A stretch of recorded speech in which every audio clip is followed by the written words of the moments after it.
नमस्कार, डॉक्टर राजेंद्र प्रसाद, देश के प्रथम राष्ट्रपति की इस पावन धरा से मैं वीरेश पांडे कौन बनेगा प्रधानमंत्री शो में रउरा सबके स्वागत करत बानी।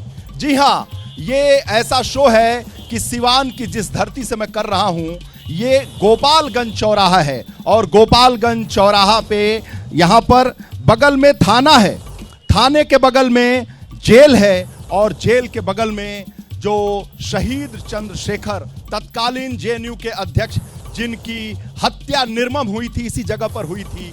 तो मैं ये बात क्यों कह रहा हूं, क्यों इसलिए कह रहा हूं कि लगभग 40 साल से सिवान में विकास के नाम पर नहीं बल्कि भय और सिवान की मुक्ति के नाम पर चुनाव लड़ा जाता रहा है। जी हां, एक शख्स की बात मैं जरूर करूंगा, नाम है साहब यानी शहाबुद्दीन की। शहाबुद्दीन जेल में रहें या बेल पर रहें, लगभग 90 के दशक से लेकर 19 के चुनाव तक हर चुनाव वो निर्देशित करते रहे हैं और उनके बिना कोई चुनाव संभव नहीं हो पाया है। यानी केंद्र में शहाबुद्दीन होते रहे हैं। इसलिए ये चुनाव जो 24 का है, शहाबुद्दीन का इंतकाल हो चुका है और अब यहाँ की आबो हवा बदल चुकी है। लेकिन हम जाएं कौन बने प्रधानमंत्री शो करने उससे पहले यहाँ की जो बड़ी खबर है बिहार की उसको बता दें कि एनडीए में सहमति बन गई है और सहमति बनी है। बड़े भाई की भूमिका में भारतीय जनता पार्टी है और इस बार छोटे भाई की भूमिका में जेडीयू है। 17 सीटों पर भारतीय जनता पार्टी चुनाव लड़ रही है और 17 की जगह पर 16 सीटों पर जेडीयू चुनाव लड़ रही है। एक पर हम, 5 पर चिराग पासवान की पार्टी और चिराग के चचा को कोई जगह नहीं दी गई है। तो हम चलते हैं प्रकाश कुमार के पास और जानते हैं कि आखिर बिहार की जो राजनीति है उस पर क्या कहेंगे। जी प्रकाश।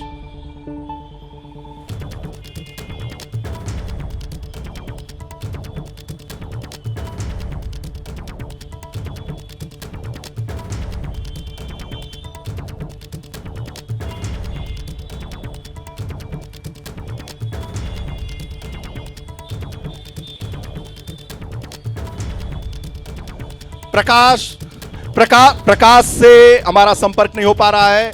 मैं ये बताना चाहता हूं कि एनडीए में सीटों पर सहमति हो गई है। बीजेपी को 17 सीटें मिली हैं, 16 सीटें नीतीश कुमार की पार्टी जेडीयू को और 5 चिराग पासवान एलजेपी और ये सब जो जनता सिवान की बैठी हुई है, हर पार्टी हर दल के लोग हैं, समर्थक हैं यहाँ पर और कार्यकर्ता भी हैं, नेता भी हैं। एक सीट उपेंद्र कुशवाहा की राष्ट्रीय लोक मोर्चा को मिली है। चिराग पासवान के चचा को यानी पशुपत को कुछ भी नहीं मिला है। 5 पर चिराग पासवान सीट लेने में सफल हुए हैं। छोटे भाई की भूमिका में जेडीयू है, यानी जेडीयू इस बार छोटे भाई की भूमिका में नीतीश कुमार हैं। और मैं यहाँ बताना चाहूँगा कि और परिचय भी कराना चाहूँगा कि ये जो जनता है, ये जो नेता हैं यहाँ की, जो हमारे साथ हैं सैयद माज अरफी, ये भाजपा से हैं, भाजपा के नेता हैं। इंद्रदेव सिंह पटेल जनता दल यू से हैं। विपिन कुशवाहा राजद के जिलाध्यक्ष हैं। अजय चौहान जो हिना साहब के प्रतिनिधि हैं। डॉक्टर एहतेसाम अहमद ये कांग्रेस के हैं। अमित कुमार भारतीय कम्युनिस्ट पार्टी माले से हैं और इंतखाब अहमद जन सुराज से हैं। आप सभी का अभिनंदन है, स्वागत है और कौन बनेगा प्रधानमंत्री में सवाल जवाब होगा और ये जनता है सिवान की और एक बार इस जनता के लिए जोरदार तालियों से स्वागत हो जाए। सवाल जवाब चलेगा क्योंकि ये जनता का शो है। सवाल हम करते हैं। प्रकाश से हमारा संपर्क हो गया है, प्रकाश कुमार पटना से। प्रकाश, जो गठबंधन हुआ है उसमें जेडीयू छोटे भाई और बीजेपी बड़े भाई की भूमिका में है। इस बार जो बदलाव हुआ है उसे किस रूप में देखते हैं, जरा बताइए दर्शकों को। वीरेश, ये जो फॉर्मूला तैयार हुआ है इसमें 3 बातें स्पष्ट दिखती हैं। पहली बात यह है कि जेडीयू से 1 सीट ज़्यादा लेकर के बीजेपी ने अपने आप को बड़ा भाई और एक तरह से मनोवैज्ञानिक तौर पर जीत हासिल कर ली है कि बीजेपी का पलड़ा भारी है और वो 17 सीट पर चुनाव लड़ रही है। हालांकि जब दूसरा संदेश ये भी गया है कि चिराग पासवान और पशुपति पारस के बीच में जो समझौता नहीं हो पाया तो उसका फ़ायदा चिराग पासवान को सीधे तौर पर मिला है। 5 सीटें मिल गई हैं उनकी पार्टी को। और जो तीसरी बात है वो उपेंद्र कुशवाहा की पार्टी राष्ट्रीय लोक मोर्चा, जिन्हें 2 सीट का वादा किया गया था, जैसा कि उन्होंने दावा किया था कि 2 सीटें कंफर्म की गई है, लेकिन नीतीश कुमार के गठबंधन में आने के बाद उनकी सीटें 1 रह गई है। तो ऐसे में 3 बातें ज़रूर सामने आई है, लेकिन सबसे ज़्यादा फ़ायदा में अगर देखा जाए तो चिराग पासवान ही रहे हैं कि एक तरफ पशुपति पारस इस गठबंधन से ही बाहर होते हुए नज़र आ रहे हैं, तो दूसरी तरफ चिराग पासवान का कद भी बढ़ गया है। 6 में से सिर्फ 1 सीट घटी और वो 5 सीटों पर उनके उम्मीदवार उतारे जाएंगे लोकसभा चुनाव में। तो अगर पैनी निगाह से इसे देखें पूरी तरह से तो ये साफ है कि बीजेपी के इस फॉर्मूले पर अब देखना होगा कि किसको ऐतराज़ होता है। मुकेश सहनी को जो लाने की बात हो रही थी, क्या अब भी अगर ऐसी बात होती है तो बीजेपी अपने कोटे से 1 सीट क्या मुकेश सहनी को दे सकती है, ये भी देखना होगा। ये जो फाइनल नतीजा आ जाने वाला है सीटों के बंटवारे को लेकर, इससे बहुत बातें और भी स्पष्ट होगी, धीरे धीरे साफ होगी कि कौन सी सीट की अदला बदली की गई है, एक्सचेंज किया गया है। क्योंकि ये भी कहा जा रहा था कि कुछ सीटें जो होंगी वो आपस में जो बदल करके एक दूसरे के उम्मीदवार उतारे जाएंगे। जैसे कि 16 सीटें वो जेडीयू की हैं, उनमें से 2 सीट जो है वो बदली जा सकती है, जिसमें ये कहा जा रहा था कि काराकाट और गया ये 2 सीटें हैं जिस पर जेडीयू के उम्मीदवार थे, जेडीयू के सांसद थे। तो इस बार काराकाट उपेंद्र कुशवाहा को चला जाएगा, वहीं दूसरी ओर जो गया सीट है वो जीतन राम मांझी की पार्टी को जाएगा। तो ये भी देखना होगा।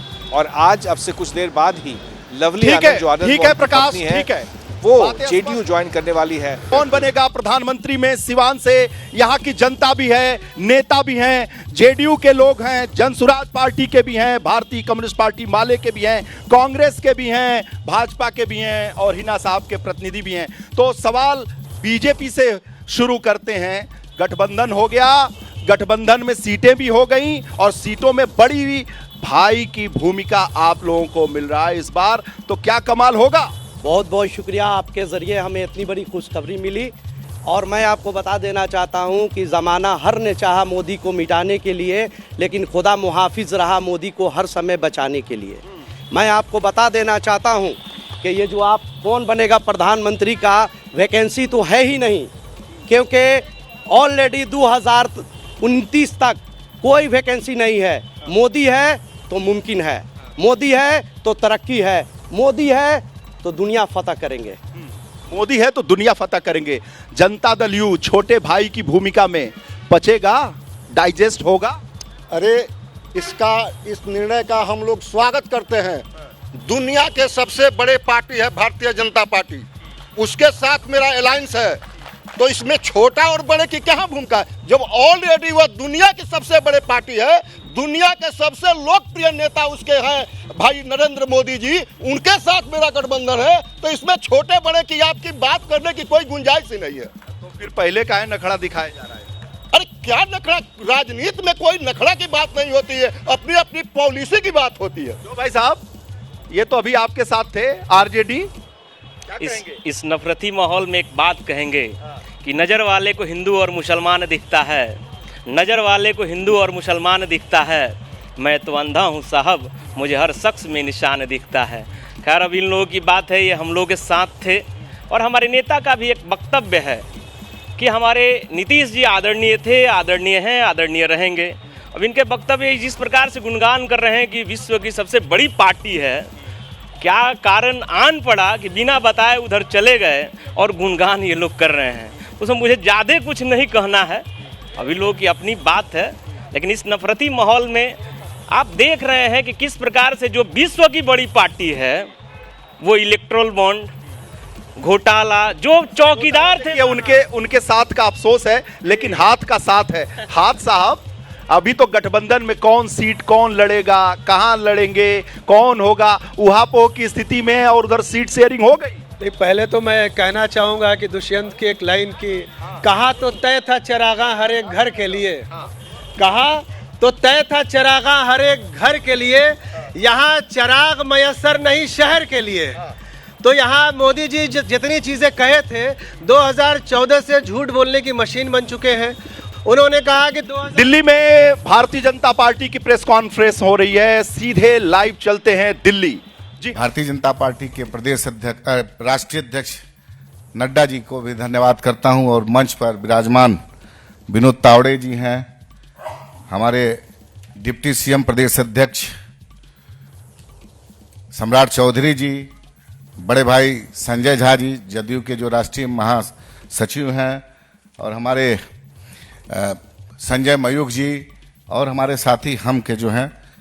मैं बहुत आज अच्छा धन्यवाद इसलिए दे रहा हूँ, 40 की 40 सीट जो बिहार में हमारे सभी नेताओं ने निर्णय लिया है और देश के प्रधानमंत्री जो 400 पार का जो उन्होंने संकल्प हम लोग को दिलवाया है, निश्चित रूप से हम अपने बिहार के सभी सम्मानित नेता, हमारे नेता आदरणीय चिराग पासवान जी और हमारे लोकप्रिय मुख्यमंत्री आदरणीय नीतीश कुमार जी, जीतन राम मांझी जी और सभी नेतागण से एक बहुत अच्छे सौहार्दपूर्ण वातावरण में लोक जनशक्ति पार्टी रामविलास को 5 सीट मिली है। मैं धन्यवाद करता हूं और ये पूरी आप लोगों को विश्वास दिलाता हूं कि जो आपने टारगेट रखा है 40 को 40 सीट जीतने का, उसमें निश्चित रूप से इस बार हम लोग बिहार में पूरा करेंगे और साथ ही में जो प्रधानमंत्री का जो संकल्प है 400 पार, उसमें हम लोग पूरा करेंगे और इस बार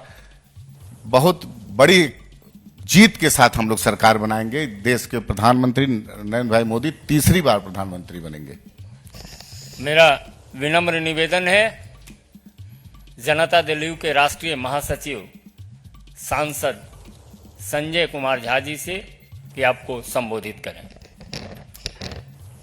मैं धन्यवाद देता हूं कि बीजेपी के जितनी लीडरशिप है, आदरणीय प्रधानमंत्री जी श्री नरेंद्र मोदी जी, बिहार में खास करके गृह मंत्री जी का विशेष रुचि रहता है। उनका व्यक्तिगत इन्वॉल्वमेंट रहा सारे चीज़ों में, जो अभी सारा सीट फाइनल हुआ है। जो प्रभारी हैं आदरणीय विनोद तावड़े जी, उप मुख्यमंत्री सम्राट चौधरी जी, हमारे राजू तिवारी जी और हमारे हम के जो अध्यक्ष हैं संजय मयूख जी, जितने सारे साथी हैं, बिहार में बिल्कुल एमिकेबली सारा अलायंस फिक्स हो गया। हमको तो नहीं लगता है कि दूसरे साइड में कोई फाइनल बात हो पाई है। और जो हमारे नेता हैं नीतीश कुमार जी, पिछली बार भी 2019 में जो हम लोग लड़ रहे थे, उस बार भी मार्जिन आप देखिएगा तो कोई भी सीट ऐसा नहीं था, 1-2 को छोड़ करके, जहां 2 लाख से ऊपर का मार्जिन रहा लोकसभा में। और अभी जो परिस्थिति है उसमें तो मुझे बिल्कुल लगता है कि वन वे इलेक्शन है, जमीन पर कुछ दिखाई नहीं पड़ रहा है बिहार में। मैं बाहर का इतना असेसमेंट नहीं किया हूं कि बिहार में जो हम लोग घूमते रहे या जो काम हुआ है, लोगों की आकांक्षा बढ़ी है और कि ये डबल इंजन की सरकार रहेगी तो बिहार में जो डेवलपमेंट का, विकास का गाथा है और बड़ा काम होगा वहां पर। तो मुझे लगता है वो जो एस्पिरेशन है लोगों का, जो एस्पिरेशन बढ़ा है, निश्चित रूप से आने वाले चुनाव में बिहार जो 40 का 40 सीट है वो 2024 में एनडीए गठबंधन लेके आएगा। बहुत अब हम अपने लोकप्रिय उप मुख्यमंत्री और बिहार भाजपा के प्रदेश अध्यक्ष माननीय सम्राट चौधरी जी से आग्रह करेंगे कि आपको संबोधित करें। जी नमस्कार मित्रों, आज इस प्रेस कॉन्फ्रेंस में उपस्थित हम लोगों के भारतीय जनता पार्टी के प्रभारी आदरणीय विनोद तावड़े जी, जनता दल यू के नेता और राज्यसभा के सांसद आदरणीय संजय झा जी, लोक जनशक्ति पार्टी रामविलास के प्रदेश के अध्यक्ष राजू तिवारी जी, हमारे राष्ट्रीय सह मीडिया प्रभारी संजय मयूख जी, हिंदुस्तानी अवाम मोर्चा के दिल्ली के प्रदेश अध्यक्ष रजनीश जी, आज देश के यशस्वी प्रधानमंत्री जी के नेतृत्व में बिहार में 40 की 40 सीट जीतने का लक्ष्य हमारा है। और पिछले बार हम लोग 3 पार्टियों के अलायंस में 2019 का चुनाव लड़े थे, भारतीय जनता पार्टी, हिंदुस्तानी अवाम मोर्चा, लोक जनशक्ति पार्टी और जनता दल यूनाइटेड। इस बार दो और पार्टियों का सहयोग हम लोगों के साथ बढ़ा है, जो पिछले बार महागठबंधन में थे, हिंदुस्तानी अवाम मोर्चा और आरएलएसपी उस समय था, जो आरएलएम के तौर पर आज के तारीख में है। तो मैं ये बताना चाहता हूं कि आज सभी लोग, सभी पांचों पार्टियों के, सबके नेताओं के सहयोग से, आदरणीय प्रधानमंत्री जी के मार्गदर्शन में, आदरणीय गृह मंत्री जी के मार्गदर्शन में, आदरणीय राष्ट्रीय अध्यक्ष जेपी नड्डा जी के मार्गदर्शन में और बिहार के मुख्यमंत्री आदरणीय नीतीश कुमार जी के निर्देशन में, आदरणीय चिराग पासवान जी, आदरणीय जीतन राम मांझी जी, आदरणीय उपेंद्र कुशवाहा जी, सभी लोगों के सहमति से बिहार में हम गठबंधन में चुनाव लड़ने जा रहे हैं। विस्तृत तौर पर आदरणीय विनोद तावड़े जी आपको बताएंगे, लेकिन स्पष्ट है कि 2024 में फिर से नरेंद्र मोदी जी की सरकार और 40 की 40 सीट जीतकर देश में जो 400 पार का हमारा संकल्प है उसको आगे बढ़ाना है। बहुत बहुत धन्यवाद। आप जो बिहार विजय के लिए प्रतीक्षारत हैं, उस प्रतीक्षा के संदर्भ में विधिवत घोषणा और संबोधित करेंगे हमारे यशस्वी राष्ट्रीय महामंत्री और बिहार के चुनाव प्रभारी माननीय विनोद तावड़े जी।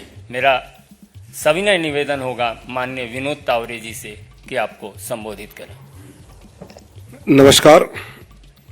बिहार एनडीए के सभी आदरणीय नेतागण, भारतीय जनता पार्टी, जनता दल यूनाइटेड, लोक जनशक्ति पार्टी, हिंदुस्तानी अवाम मोर्चा और राष्ट्रीय लोक मोर्चा, ऐसे सभी का जो एनडीए गठबंधन बिहार में एक साथ होकर चुनाव लड़ेगा। भले पार्टी के अपने अपने चुनाव चिन्ह अपने अपने सीटों पे अलग हो, लेकिन सभी 40 सीटों पर पूरा एनडीए की सभी पार्टियां अपनी पूरी ताकत से 40 के 40 सीटों पर ताकत लगाएगी और सभी सीटें जीत कर आएंगी। ये हमारा विश्वास है। हमने कहा था कि 48 घंटे में हम सीटों का बंटवारा क्या हमें हुआ है, ये हम आपको घोषित करेंगे। और आज हमने सीटें कौन सी पार्टी के चिन्ह पर एनडीए लड़ेगी इसकी जानकारी मैं देता हूं। भारतीय जनता पार्टी 17 सीटें एनडीए के साथ लड़ेगी। जनता दल यूनाइटेड 16 सीटों पर एनडीए के साथ लड़ेगी।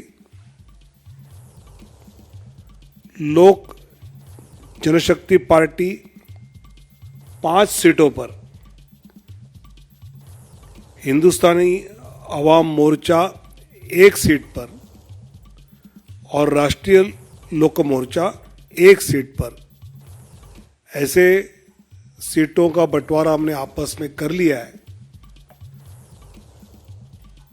इसमें भारतीय जनता पार्टी पश्चिम चंपारण,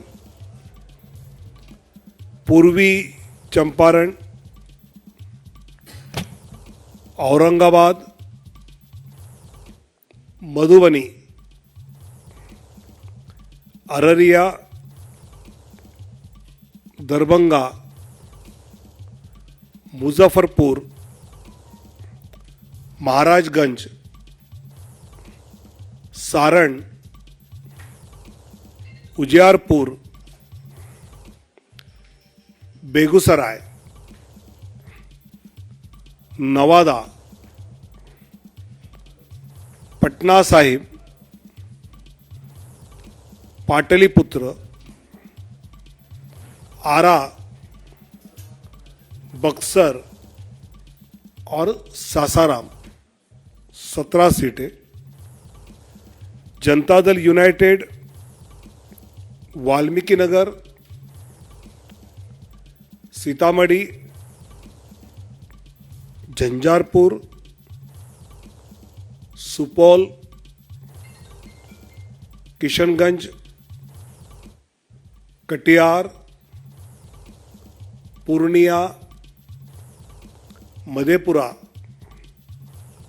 गोपालगंज, सिवान, भागलपुर, बांका, मुंगेर, नालंदा, जहानाबाद और शिवहर। लोक जनशक्ति पार्टी वैशाली, हाजीपुर, समस्तीपुर, खगड़िया और जमुई। हिंदुस्तानी अवाम मोर्चा गया और राष्ट्रीय लोक मोर्चा काराकाट। ऐसे 40 सीटों पर एनडीए बिहार में मजबूती से आने वाले चुनाव लड़ेंगे और फिर एक बार मोदी सरकार ये जो नारा है वो जमीन पर उतारेंगे। बहुत बहुत धन्यवाद। सिवान से जनता दल यूं ही चुनाव लड़ेगा गठबंधन में। पिछली बार भी जेडीयू से यहां जीत हुई थी, कविता सिंह एमपी बनी थी। गठबंधन में जिंदाबाद के नारे लग रहे हैं, उत्साहित है जनता। और इस बार देखिए ये भारतीय जनता पार्टी जेडीयू का गठबंधन मंच पर भी दिखाई दे रहा है। पटेल साहब हैं और साहब भी हैं। 70 की जीत है। धारा 370, 3 तलाक और राम मंदिर, सारा हिंदू मुसलमान पूरा हिंदुस्तान मोदी के साथ है। ये तो जोड़ी नीतीश कुमार और मोदी जी वाली हो गई है। अरे बिल्कुल, ये तो स्वाभाविक जोड़ी है ना, व्यवहारिक जोड़ी है, ये सामाजिक जोड़ी है। सामाजिक जोड़ी है। और ये हैं हिना साहब। जी हाँ, स्वर्गीय मोहम्मद शहाबुद्दीन के प्रतिनिधि के तौर पर। और जब तक शहाबुद्दीन का जिक्र न हो, हिना साहब का जिक्र न हो, सिवान की धरती पर राजनीति की बात क्या की जाए। चौहान साहब ये बताइए कि इस बार शहाबुद्दीन साहब का इंतकाल हो गया है, जिंदाबाद के नारे लग रहे हैं, कहीं आप लोग लड़ाई में हैं कि नहीं? निश्चित तौर पर चूंकि गठबंधन के लोग हैं और जेडीयू का यह सीट गया है तो स्वाभाविक है कि जिंदाबाद के लोग नारा लगाएंगे। लेकिन हम लोग जो वार्ता करना चाहते हैं, हम लोग जो सवाल करना चाहते हैं कि बेहतर सिवान कैसे बनेगा, मजबूत सिवान कैसे बनेगा। पूर्व में भी बड़े आदर के साथ जन जन के दिलों में बसने वाले शहाबुद्दीन साहब का जो नाम रहा है, विकास के गाथा के रूप में उनका नाम रहा है। और यहीं अटल जी की भी सरकार में शहाबुद्दीन साहब जब सांसद थे तो सर्वश्रेष्ठ सांसद के रूप में शहाबुद्दीन साहब को उस समय पुरस्कार मिला था। उसी आधार पे आज सिवान की आवाम विकास के गति को देखना चाहती है। 15 साल का जो सफर बीता है, शहाबुद्दीन साहब सिवान को जहां से छोड़ के गए, आज भी सिवान वहीं खड़ा है। और पूरा सिवान के जितने भी हमारे मालिक हैं, सिवान को विकसित सिवान के रूप में देखना चाहते हैं। और 15 साल का सफर आदरणीय हेना साहब ने आवाम के बीच में दिन और रात एक करके उन मालिकों के सुख और दुख में शरीक होने का कार्य किया है। इस आधार पे सिवान के मालिकों ने यह मन मिजाज बना लिया है कि जो व्यक्ति मेरे 15 साल सुख दुख का साथी रहा, आने वाले समय में ये 2024 में यहाँ से सांसद के रूप में हेना साहब सिवान के मालिक चुनकर। जब आरजेडी से आप लोग लड़ते थे तब तो चुनाव जीते नहीं, 9 हारे, 14 हारे, 19 हारे, अब क्या जीतेंगे? इस बार यही तो मामला है। यही तो मामला है कि सिवान के लोग, सभी समाज के लोग, लोकप्रिय नेत्री हेना साहब ने कहा भी है, सभी धर्म और सभी समाज के लोग, लाल भी, पीला भी, हरा भी, नीला भी।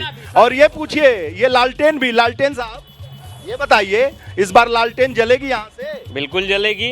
लगातार तो हार हो रही है। बिल्कुल जलेगी। और हम लोग मुद्दे की बात करते हैं साहब। मुद्दे की बात तो सभी कर रहे हैं। बिल्कुल नहीं, कहाँ मुद्दे की बात कर रहे हैं। सिवान में मुद्दा चलता कहाँ है? सिवान की मुक्ति की बात होती है। सिवान के भय से रक्षा, जान बचा दो, किसी तरीके से प्राण बच जाए, विकास की कोई बात ही नहीं होती है। लोग से पूछेंगे नई पार्टी, नया कलेवर, प्रशांत किशोर, जन सुराज। ये साहब ये बताइए, ये तो हमें ये जो पीला पट्टा है यूपी के राजभर चचा की याद दिला दी। ये बताइए कि ये प्रशांत किशोर बहुत रणनीति बनाते हैं, कुछ चलेगी यहाँ पर रणनीति? यहीं पर रणनीति चलेगी, बिहार में ही चलेगी रणनीति। यहाँ जो ठग बंधन बना हुआ है यहाँ पर एनडीए का, भाजपा हो जदयू हो, इन्होंने स्वार्थ की राजनीति की, हमेशा जनता को ठगने का काम किया। इन्होंने 39 MP पिछले बार बिहार के जनता, ईमानदारी की बात कर रहे हैं जी 39 MP दिया बिहार से, लेकिन आज तक माननीय प्रधानमंत्री जी एक बार बिहार के संबंध में मीटिंग नहीं किया। बिहार को एक मजदूरों का फैक्ट्री बना कर रखा है। सिर्फ यहाँ से मजदूर दूसरे प्रदेशों में, विदेशों में पलायन हो रहे हैं, लेकिन यहाँ पर रोजगार के नाम पर कोई एक फैक्ट्री नहीं है। सीवान में 3 शुगर फैक्ट्री मिल हुआ करती थी। इनके कार्यकाल में नीतीश कुमार का कार्यकाल, आपके नेताजी भी तो सलाहकार थे नीतीश कुमार के, काहे नहीं सलाह दे दी, फैक्ट्री बन गई होती। जब तो सलाह दिए नहीं माने तब तो छोड़ के पार्टी अलग बनाए। बिहार के परिवर्तन की बात कर रहे हैं, आज सत्ता परिवर्तन की, व्यवस्था परिवर्तन की बात कर रहे हैं हमारी पार्टी। तो निश्चित तौर पर 3 शुगर फैक्ट्री थी, इनसे नहीं संभला, इसका जमीन को बेच दिया, फैक्ट्री बंद करा दिया। साहब हाथ वाले ये बताइए, दोनों का साथ कैसे चलेगा यहाँ पे? साथ बहुत शानदार चलेगा और इंडिया गठबंधन इस बार स्वीप करेगा। झूठ की मशीन, भ्रष्टाचार वॉशिंग मशीन जो कि भारतीय जनता पार्टी बन चुकी है, इस मशीन को अब फाइनल भेज देना है इसके शेल्टर होम में, इसके आवास में भेज देना है। इसलिए कि मोदी जी ने झूठ बोलने का एक वर्ल्ड रिकॉर्ड बनाया। इन्होंने कहा कि 2022 में मित्रों पूरे देश के सब गरीबों के पक्के मकान बन जाएंगे। क्या बन गए? इन्होंने कहा हर साल 2 करोड़ रोजगार देंगे। क्या दे दिए गए?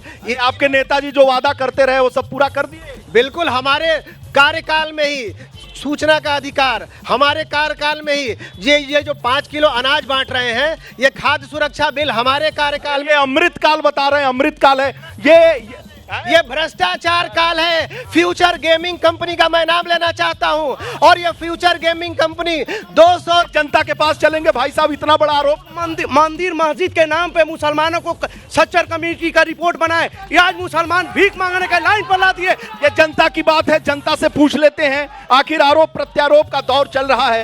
ये बताइए साहब कि ये जो लोग भाषण दे रहे हैं, ये सही दे रहे हैं कि खाली इधर उधर खाली बोल ही रहे हैं?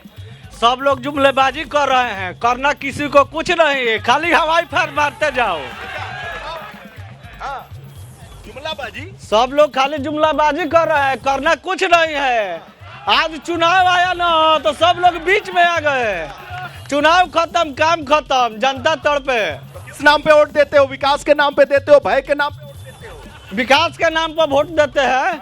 आज से 15 साल पहले और 15 साल बाद का दोनों पक्षों से विकास पूछ लिया जाए। सिवान बहुत सही है, आम जनता है, विकास के नाम पर कुछ है नहीं। बहुत ताली बजा रहे हैं भाई साहब। ये आप बताइए जी, कुछ हुआ है? कौन बनेगा प्रधानमंत्री? सवाल है कि नहीं ये? जी देखिए, विकास के मुद्दे पर देखा जाए तो प्रधानमंत्री नरेंद्र मोदी ही जी बनने जा रहे हैं। कितना भी कोई कुछ भी कहे, नरेंद्र मोदी की सरकार आएगी अब की बार 400 पार। जी आप नहीं रोक सकता है, नरेंद्र मोदी को कोई नहीं रोक सकता है, कोई नहीं रोक सकता है 400 के पार। आपकी गारंटी ले लियो क्या? पूरा दुनिया नहीं रोक सकता है, पूरा हिंदुस्तान नहीं रोक सकता है। तो मोदी जी की गारंटी बनेंगे, वही बनेंगे। गारंटी किसी के पास नहीं है। सीवान से मतलब नहीं है, सीवान का नहीं, सीवान से मतलब किसी को नहीं है। सीवान में विकास होगा कि नहीं होगा? मोदी जी खाली विकास, मोदी जी देश। ये उत्साहित जनता है, जनता के पास चलेंगे। जनता का शो है, इसलिए जनता की आवाज बुलंद तरीके से पूरे देश में आनी चाहिए। साहब मुस्कुरा रहे हैं आप, मुस्कुराहट के अलावा और भी बताइए खड़े होके कि क्या है मुद्दे, कौन बनेगा प्रधानमंत्री का सवाल है कि कितनी सीटों से बनेगा प्रधानमंत्री। छोड़ दीजिए, यहाँ पे पूरे देश में कोई विपक्ष का चेहरा नहीं है। विपक्ष का जो चेहरा है उनका सवाल आता है कि स्टोव में कोयला डालिए, बताइए स्टोव में कोयला डाला जाता है? ये ऐसा विपक्ष का चेहरा है, उस चेहरा को कोई वोट देगा? और वोट देगा नरेंद्र मोदी जी को वोट देगा, जो देश के इकलौते ऐसे नेता है, पूरे विश्व के नेता है, जब विश्व ने आज उनका चैलेंज को माना है और देश आज जो है मोदी की लहर है क्या यहाँ पे? हाँ कहाँ? प्रधानमंत्री जी नरेंद्र मोदी जी पूरे देश पर जो है कि विकास के काम कर रहे हैं। आप फेंकने वाले जितने यहाँ नेता हैं परिवारवाद वाले हैं, वो परिवार का चिंता में पड़े हैं। और जो है कि नीतीश कुमार का पूरा देश ही परिवार है, पूरा दुनिया ही परिवार है। जय जय श्री राम है। हाँ सही बोले, ये कह रहे हैं हाँ। हमने पूछा कौन बने, बोले हाँ। आप बताइए कौन? हाँ नरेंद्र मोदी बनेंगे प्रधानमंत्री, दूसरा कौन हो सकता है प्रधानमंत्री भारत के लिए? तो आप लोग प्रवक्ता से ज्यादा मुखर होके बोल रहे हैं। जी नहीं, ऐसा बात नहीं है। हम तो देख रहे हैं ना कि प्रधानमंत्री के बाद नरेंद्र मोदी के बाद कोई है ही नहीं है देश में। देश में अरे 150 करोड़ की जनता कह रहे हैं मोदी जी की बात कोई है ही नहीं है। बिल्कुल कोई नहीं है। जब मोदी जी ने कहा था देश के प्रधानमंत्री बनने के बाद कि मैं भारत का समग्र विकास करूंगा, 130 करोड़ जनता मेरे लिए मालिक है, कोई पक्ष और विपक्ष नहीं है। तो आप देखेंगे प्रधानमंत्री ने आवास योजना दिया तो सबके लिए दिया। आयुष्मान, ये सारी जो जनता है वो मोदी के नाम पे वोट करेगी, भाजपा और जेडीयू के नेताओं के काम पर नहीं करेंगे। क्यों? हमारे सिवान में सांसद कविता सिंह जी के नाम पर वोट करेगी। और यहाँ जो मूर्ति लगी हुई है जिसकी चर्चा किए हैं, इसके पहले 20 साल तक ऐसी मूर्ति कुछ लोग लगाते थे। कुछ चंद्रशेखर जो तत्कालीन जेएनयू के अध्यक्ष रहे, निर्मम हत्या हुई। चंद्रशेखर जैसे 200 लोगों की मूर्ति 15 साल एक आदमी लगवाए और 5 साल एक आदमी लगवाए। हमारे 5 साल में किसी का मूर्ति नहीं लगा है। इस नाम पर और विकास के नाम पर कविता सिंह 4 लाख वोटों से जीतेंगी और 400 से अधिक वोटों से नरेंद्र मोदी सांसद प्रधानमंत्री बने। मूर्ति लगाना पता करिए, एक भी किसी भी पत्रकार की, किसी भी राजनीतिक व्यक्ति की, किसी भी छात्र की मूर्ति नहीं लगने की नौबत 5 सालों में आई है। यहाँ 302 वाले और 120 वाले लोग राज करते थे। आज आचार संहिता वाली सिर्फ कविता सिंह राज कर। बात अगर हम सिवान की करें तो सिवान में भय का वातावरण व्याप्त रहा लगातार। यहाँ पर आतंक का ये पर्याय रहा, लेकिन लोग विकास के नाम पर नहीं, भय से निजात देंगे, आपकी जिंदगी को बचा देंगे, गुंडे माफियाओं कानून व्यवस्था। लेकिन बात शहाबुद्दीन की जरूर होनी चाहिए। इस धरती से शहाबुद्दीन लगभग 90 के बाद से लगातार 30 साल तक उनके मर्जी के बगैर यहां पत्ता भी नहीं हिलता था। और बगल में जेल है, जेल में बैठकर सिवान की तकदीर लिखने वाले शख्स का नाम मोहम्मद शहाबुद्दीन, पूर्व सांसद, और प्यार से लोग यहां साहेब कहते हैं। साहेब तो इंतकाल हो गया उनका जलवा और उनका असर अब रहेगा कि नहीं रहेगा? सुनिए सर, क्या अटल बिहारी वाजपेयी भी डरते थे साहब का कि विकास का नाम और विकास के पुरुष नाम उन्होंने दिया? क्या अटल बिहारी वाजपेयी की सरकार भी डरती थी? विकास पुरुष कौन दिया?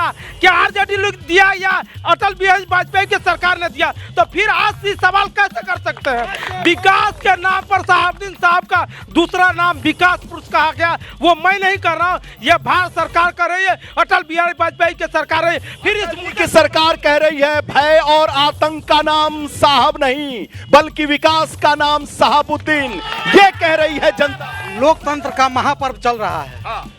हमें चाहिए कि सिवान कैसे मजबूत हो, सिवान कितना विकास की ऊंचाइयों को छुए। तो जब पहले से टेस्टेड परिवार रहा है, हिना साहब के पति डॉक्टर मोहम्मद शहाबुद्दीन साहब देश में 1 नंबर रहे, उनकी पत्नी भी लगातार 15 साल से हारते हुए भी जन जन की नेता है, वो तमाम लोगों की सुख। मेरा सवाल है कि जब शहाबुद्दीन जिंदा थे तो 9 हारी हिना, 14 हारी हिना, 19 हारी हिना, लेकिन रसूख तो साहब का रहा ही, बावजूद इसके वो जीत नहीं पाई। अब जब उनका इंतकाल हुआ है तो क्या यहाँ की फिजा बदलेगी नहीं? यह साहब ने कहा था कि जितना मकसद नहीं है, कितना लोग मेरे साथ रह रहे हैं, इससे मकसद होता है। ऐसा कोई विकास क्या कह रहे हैं भाई साहब? बोले थे कि विकास पुरुष कहा था शहाबुद्दीन साहब को, उसके बाद से 3 संसद यहाँ बने, लेकिन आज तक किसी ने विकास नहीं किया सिवान के लिए। यहाँ सिवान के लिए विकास होना चाहिए सर। वो तमाम सांसद को तो लोग देखा ही नहीं है, विकास क्या देखेगा? तो वर्तमान सांसद के पति को देखा कि नहीं? उनको भी कोई नहीं देखा है, जनता से पूछ लीजिए। 15 साल में उसका मरम्मत भी करा दिए होते तो लोग बोलता कि कोई काम किए हैं, मरम्मत भी नहीं करा पाए। अभी वर्तमान सांसद के संबंध में उन्होंने कहा कि एक भी स्टैच्यू नहीं लगाए, वो एक भी स्टैच्यू लगाने लायक है ही नहीं, तो लगाएंगे कहाँ से? पूछ लेते हैं कि इस बार अगर जेडीयू को मिला है तो ये बताइए, भाजपा और जेडीयू इतना विरोध है आपके सांसद का, तो इस बार तो खटिया खड़ी ना हो जाए। देखिए, जो लोग विरोध करते हैं उनको आने दीजिए मैदान में, उनका जनता छक्का छोड़ा देगी, उन लोग की जमानत जब्त करा देगी। और जो लोग क्या है जी, एनडीए के सामने सिवान में किसी का कोई बात सुनने वाला है? एक शेर सुना। देखिए, लंटेन की बिजली जो तेल है वो तो खत्म कर दी हमारे नीतीश कुमार जी ने। इतना कार्य कर करके बिहार में उनको विकास पुरुष कहा गया है नीतीश जी को। और सिवान के बीजेपी के सांसद ओम प्रकाश यादव भी रहे हैं और कविता सिंह जी भी रही हैं। सिवान में डेवलपमेंट हुआ है, आप आवाम से जाके पूछिए।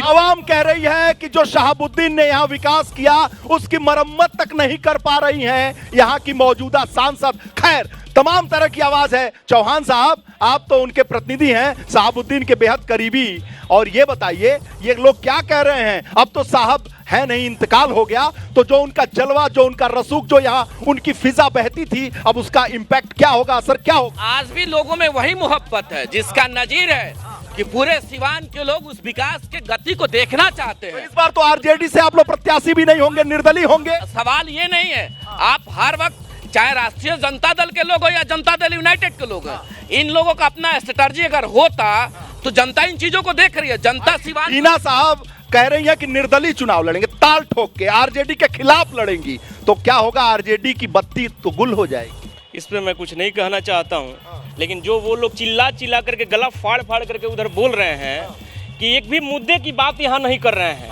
खाली हिंदू मुसलमान। मुर साहब, सिवान को मैं भी जानता हूं, अगर मुद्दे की बात होती, अगर मुद्दे की बात होती, सवाल है कि अगर मुद्दे की बात होती तो मैं दर्शकों को बता दूं, ये सिवान प्रतीक है जंगल राज का।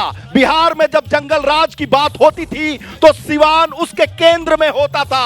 अगर पूरे विश्व में जंगल राज की बात होती थी, बिहार बदनाम किया गया जंगल राज के तौर पर, तो इस धरती के कारण लोग कहते थे, मैं ये नहीं कह रहा, एबीपी न्यूज नहीं कह रहा, लेकिन लोग, आबो हवा यही कहता है। तो ये सवाल पूछ लेता हूं कांग्रेस से, जंगल राज का ये केंद्र बिंदु था साहब?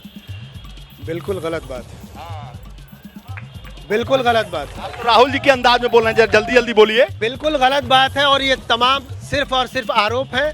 और अगर जंगल राज था तो केंद्र में अटल जी की सरकार थी और तमाम चीजें हुई। हत्याएं तो रोज हो रही हैं। अभी नीतीश जी की राज नहीं था तो सीपीआई-एमएल के ये प्रतिनिधि हैं, इनसे पूछ लेते हैं। चंद्रशेखर तत्कालीन जेएनयू के अध्यक्ष जो सीपीआई-एमएल से थे, आइसा से थे, अध्यक्ष बने थे, निर्मम हत्या इसी चौराहे पे कर दी गई थी। जंगल राज नहीं था तो क्या था? देखिए, एक बात तो मैं आपसे कहना चाहूँगा कि आप अभी आपसे आज मीडिया के तौर पे मैं एक सवाल करना चाहता हूँ। सवाल मत करिए, आप जनता से सवाल कीजिए और उसका जवाब आप पे सवाल बनता है कि यहाँ पे आप भय दिखाने आए हैं कि मुद्दा की बात करने आए हैं? करिए। अभी इन्होंने हमारे आरजेडी के जिला अध्यक्ष ने कहा मुद्दे की बात नहीं, आप बोले कि हम भय की बात होती है, मुद्दा की बात नहीं होती। तो कहीं ना कहीं आप ही कह रहे कि यहाँ पे मुद्दा की बात नहीं हो, आप मीडिया हो कि इस बात। आप बताइए, चंद्रशेखर सीपीआई-एमएल के थे, हत्या हुई कि नहीं हुई? यहाँ पे देखिए, एक बात हुई कि नहीं हुई, ये मुद्दा है कि नहीं?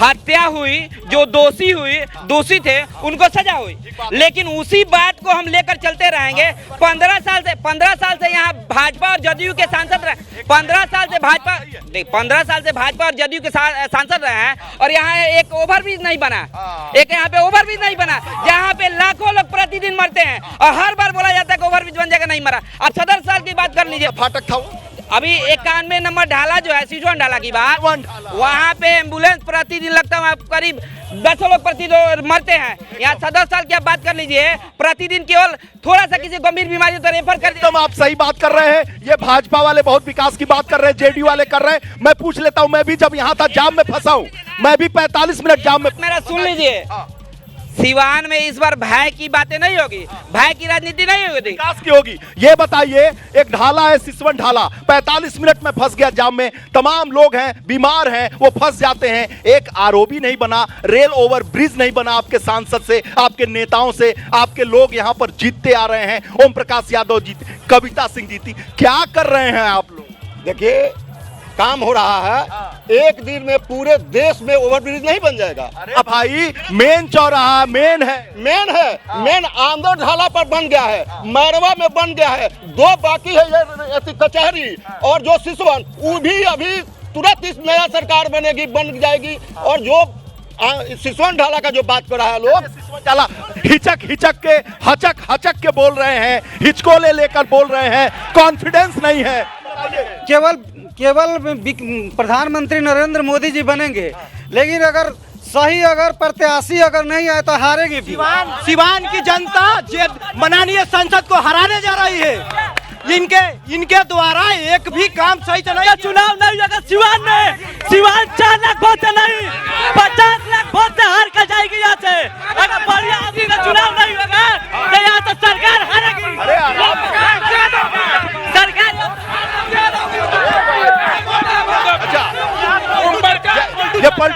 बार आम जनता से पूछ लेते हैं, ये तमाम तरह की बातें हैं। ये जनता जो कौन बनेगा प्रधानमंत्री के शो से सिवान मतलब सीमा से बाहर है। आप बताइए क्या? अच्छा कॉन्फिडेंस नेता और टैलेंट नेता जिस तरफ तेजस्वी यादव काम कर रहे हैं 17 महीने में 2.5 लाख से ज्यादा नौकरी देने वाली, अच्छा नौकरी देने वाली, माने शिक्षित 9वीं फेल कहते हैं, 9वीं फेल होकर 2.5 लाख सिवान में पूरी बिहार को नौकरी दिए। तेजस्वी का जलवा है, तेजस्वी की जलवा है। क्या कह रहे हैं?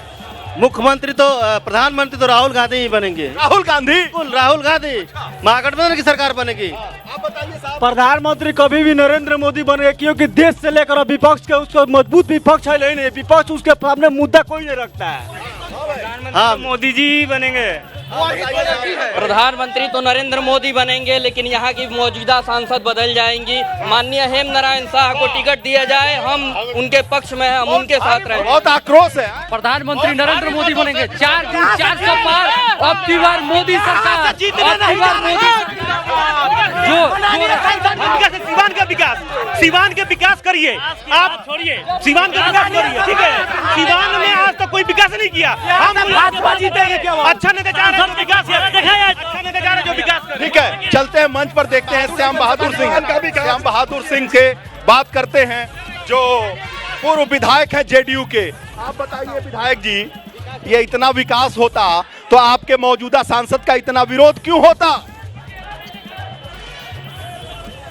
हम तो यह कहे पहले शांति देखिए, पहले कार्यक्रम भई रहे, लेकिन जितना ना हल्ला गुली हो जाता है, हल्ला गुल्ला तो होते रही, लेकिन शांति से सबकर बात सबे सुनो।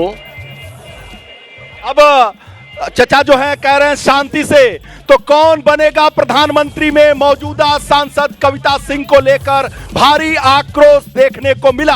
हालांकि प्रधानमंत्री नरेंद्र मोदी बनेंगे, इसे लेकर कोई कंफ्यूजन नहीं, और शहाबुद्दीन का जलवा अभी भी बरकरार है, कम नहीं हुआ है। कौन बनेगा प्रधानमंत्री? कल 5 बजे शाम में आप देखिए छपरा से मेरे साथ एबीपी न्यूज पर।